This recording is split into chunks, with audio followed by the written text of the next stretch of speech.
اب یہ نوبت آ گئی ہے کہ اپنے گھر میں چور اور ڈاکو تو موجود ہیں، اپنے گھر میں وہ لوگ موجود ہیں جو بزدار کے ذریعے، فراگوگی کے ذریعے اس قوم کے اربوں روپے لوٹتے رہے، جن کو اب نوٹس گیا ہے تو ان کو گھریلو خاتون کہا جا رہا ہے۔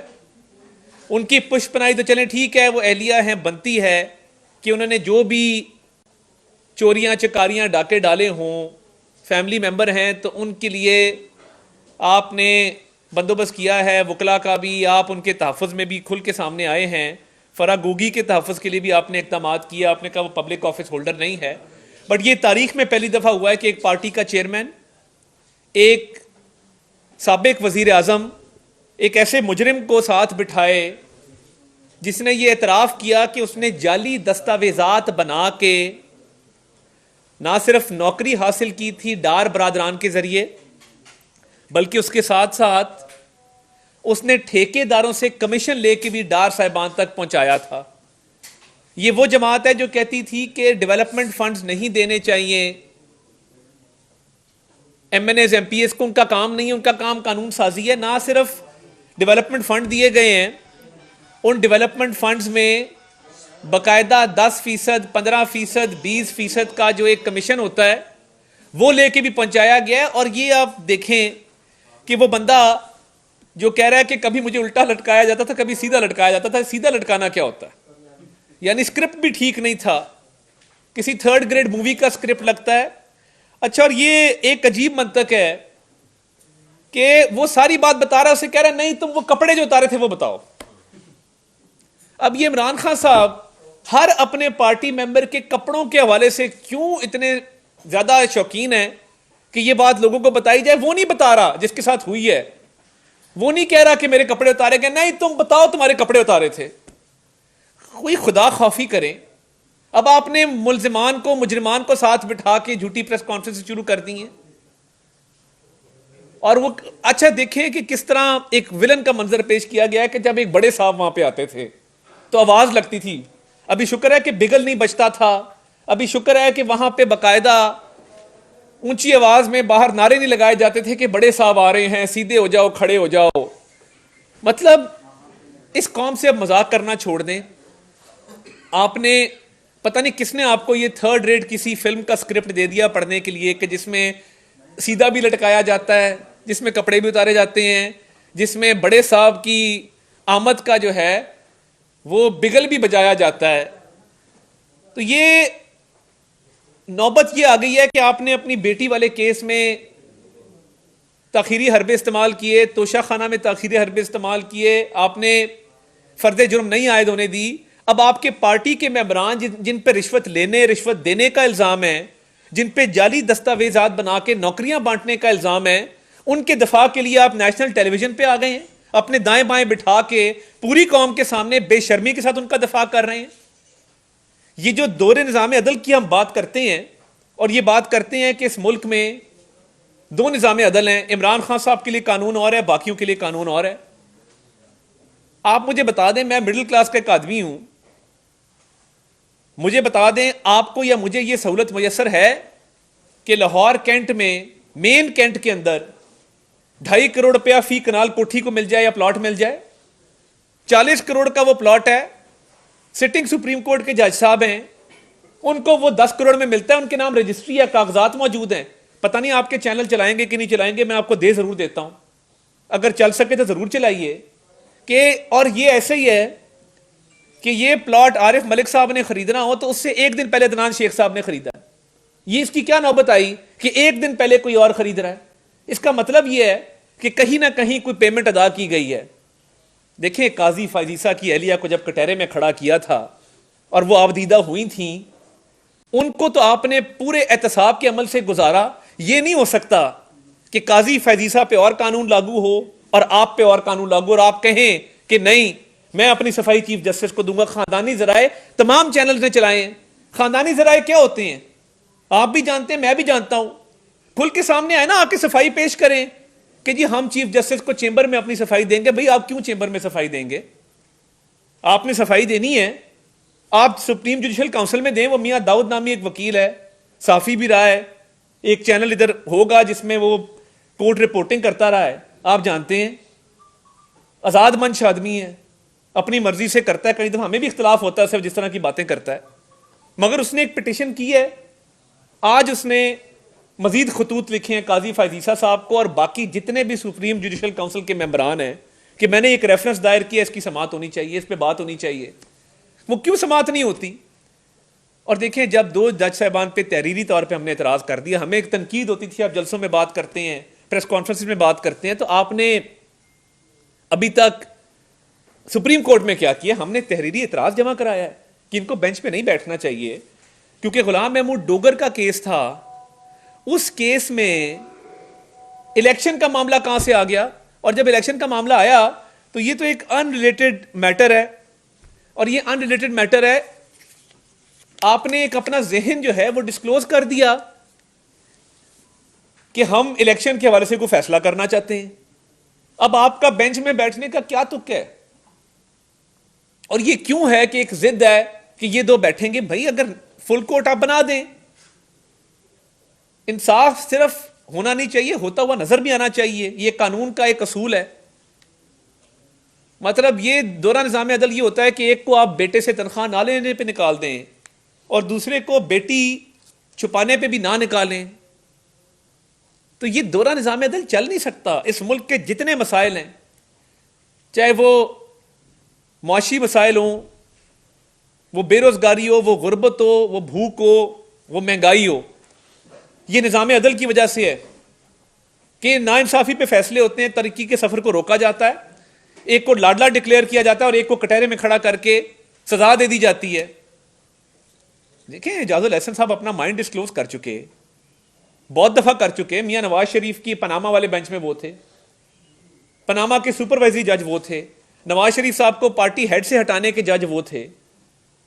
تو ہم اگر درخواست کر رہے ہیں تو ہم حق بجانے میں کہ مہربانی کریں, لینا سو موٹو. یہ عثمان ڈار کا جو ایک بندے کا اس کے پی اے کا ایک اقبالی بیان آیا ہے کہ میں نے 50 لاکھ روپے رشوت عثمان ڈار اور اس کے بھائیوں کو دی ہے, ٹھیکیداروں سے لے کے, جو ڈیولپمنٹ فنڈ بزدار صاحب نے دیے تھے اس میں سے, اپنی نوکری کے لیے ڈار صاحبان کے کہنے پہ جعلی دستاویزات بنا کے کسی غریب کا حق مارا ہے.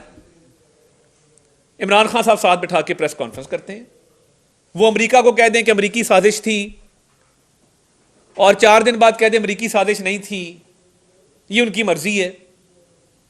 اتنی جھوٹ, اتنی منافقت, اتنا فریب, مکر, دھوکہ پاکستان کی سیاست میں کبھی نہیں دیکھا جتنا یہ ایک شخص کر رہا ہے.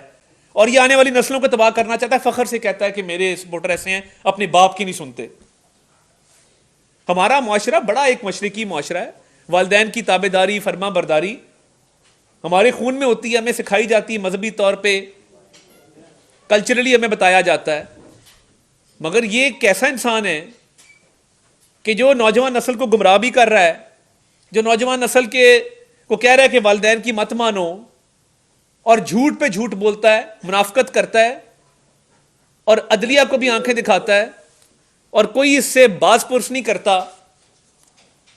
اور یہ دیکھیں نا, ہم بالکل چاہتے ہیں آئین اور قانون کی پاسداری ہو. آئین دوبارہ لکھا گیا جب پنجاب میں ہماری حکومت ختم ہوئی کہ آپ ووٹ اگر دیں گے تو وہ ووٹ گنتی میں شمار نہیں کیا جائے گا. یہ نہیں ہو سکتا کہ جوڈیشری ایگزیکٹو کا رول بھی ازیوم کرے, لیجسلیچر کا رول بھی ازیوم کرے, اور کچھ لوگوں کو سہولت دے اور پھر یہ توقع رکھے کہ ان کے احکامات مانے جائیں گے. یہ کیسے ہو سکتا ہے؟ تو یہ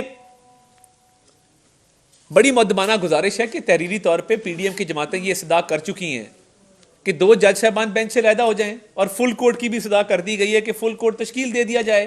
آئینی تشریح کا معاملہ ہے.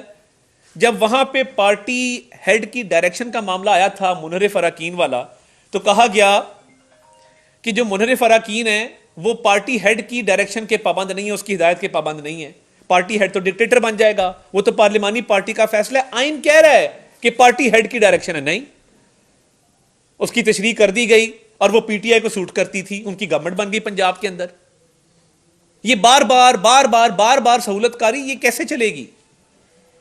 مجھے بھی لوگ کہہ رہے ہیں جی آپ بس کر دیں, نہ بولیں. میں بالکل خوفزدہ نہیں ہوں گا اس چیز سے. میں بڑا کمزور آدمی ہوں, زبان ہی ہے میرے پاس, اگر اس کو بھی تالا لگا دیں پھر جینے کا کوئی حق نہیں ہمیں. کسی ڈر میں رہیں کہ کوئی طاقتور آ کے اپنی مرضی مسلط کر دے گا, کوئی طاقتور جس کے دونوں بچے آپ لاہور ہائی کورٹ جا کے پوچھیں کہ مرتضی نقوی اور مصطفیٰ نقوی کو کوئی جج انکار کرتا ہے؟ 4 سال ہوئے پریکٹس کو، کروڑوں روپے کی پریکٹس ہے، ان کی کلائنٹس کی لسٹ دیکھیں آپ کبھی نکال کے. میں بڑے دکھی دل سے یہ بات کر رہا ہوں. بڑی بڑی کمپنیوں سے لے کے بڑے بڑے اس ملک کے جو تاجر ہیں، بزنس مین ہیں، انڈسٹریلسٹ ہیں، وہ سارے اس لسٹ میں ہیں. کیوں؟ کیونکہ والد جج ہے سپریم کورٹ کا.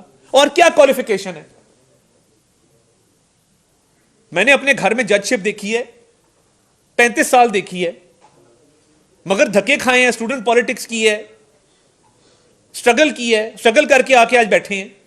کسی کو یہ نہیں کہا کہ جی میرا دادا فلاں تھا تو مجھے کیس دے دیں، میرا دادا فلاں تھا تو مجھے فلاں کرسی پہ بٹھا دیں. یہ ایک عجیب منطق ہے کہ باقی وکیلوں کا کیا قصور ہے کہ ان کے والد سپریم کورٹ کے جج نہیں ہیں. کیسز کی لسٹ نکالیں آپ، دفتر بنایا ہوا ہے عالی شان. تو یہ نہ کریں.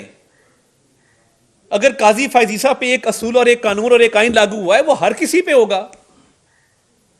تو اس لیے یہ جو دورہ نظام عدل جس میں عمران خان کو سہولت کاری حاصل ہے، اور اس کی اب یہ جرت ہو گئی ہے اسی دور نظام عدل کی وجہ سے کہ وہ مجرموں کو بٹھا کے، رشوت خوروں کو بٹھا کے، جعل سازوں کو بٹھا کے پریس کانفرنس کرتا ہے اور خطاب فرماتا ہے. یہ زیادہ دیر چلے گا نہیں، کیونکہ ہماری بھی ایک برداشت کی لمٹ ہے، اور ہم بھی قانونی رستہ بھی اختیار کریں گے اور اس کے بعد سیاسی رستہ بھی اختیار کریں گے. بہت بتائیے گا کہ آپ 2 ججز کے اوپر اعتراض کر رہے ہیں اور ساتھ آپ لوگ یہ بھی کہتے ہیں کہ طارق رحیم کو اور فائزیسا کو اس بیچ میں شامل کیا جائے. یہ پروگریٹو تو چیف جسٹس کا ہے کہ انہوں نے کس کو شامل کرنا ہے، کس کو نہیں شامل کرنا. 9 رکنی بینچ ہے، اور آپ لوگ الیکشن سے کیوں بھاگنا چاہتے ہیں جب ایک 90 ڈیز کی ایک آئین کے اندر شک ہے کہ 90 دن کے اندر الیکشن ہونا چاہتے ہیں. تو آپ لوگ اس 2 ججز کو لے کر الیکشن کو کیوں پیچھے ہٹنا چاہ رہے ہیں؟ یہ الیکشن کا معاملہ نہیں ہے. الیکشن کے لیے ہم تیار ہیں، جب مرضی کرا لیں. ہماری ایک بڑی اچھی مہم چل رہی ہے، مریم نواز شریف صاحبہ. ایشو بینچ کا اس لیے ہے کہ 2 جج صاحبان ایک کیس کا نوٹس لیتے ہیں. کرپٹ ترین آدمی جس کا نام غلام محمود ڈوگر ہے، لاہور میں جتنے قبضے کرائے ہیں آپ بہتر جانتے ہیں. اس کا ماضی کیا ہے، 2012 میں کس بیوہ کے پلاٹ پہ قبضہ کیا تھا بہتر جانتے ہیں. اس کے لیے کیونکہ وہ پی ٹی آئی کا حمایت یافتہ ہے، اس کے لیے تو بینچ بیٹھ جاتا ہے، سنوائی کرتا ہے، اور اس میں چیف الیکشن کمشنر کو بلا لیتا ہے اور الیکشن کی تاریخ مانگ لیتا ہے. کیا فائنانس منسٹری سے نہیں پوچھا جانا چاہیے کہ آپ کے پاس فائنانسز ہیں نہیں ہیں؟ کیا پلاننگ والوں سے نہیں پوچھا جانا چاہیے کہ مردم شماری اور حلقہ بندیوں کا کیا سٹیٹس ہے؟ کیا باقی فیکٹرز کو نہیں دیکھنا چاہیے؟ بینچ بنانا ثوابدید ضرور ہوگی، باقی ملکوں میں بھی رواج ہے. 3 سینئر موسٹ جج جو ہیں وہ بینچز کا فیصلہ کرتے ہیں. دیکھیں یہ جو بینچ فکسنگ کی ٹرم آئی ہے، یہ کیوں آئی ہے؟ یہ اس لیے آئی ہے کہ کچھ لوگ ایسے ہیں جو کچھ لوگوں کی سہولت کاری کرتے ہیں، جن کا کوئی باز پرس نہیں ہوتی، پوچھا نہیں جاتا. ہم اعتراض کسی بیسس پہ کر رہے ہیں. ایک آڈیو آئی ہے پرویز الہی صاحب کے ساتھ، آپ بات کر رہے ہیں، محمد خان بھٹی آپ کے گھر بیٹھا ہے، آپ کے احساسوں کے معاملات ہیں.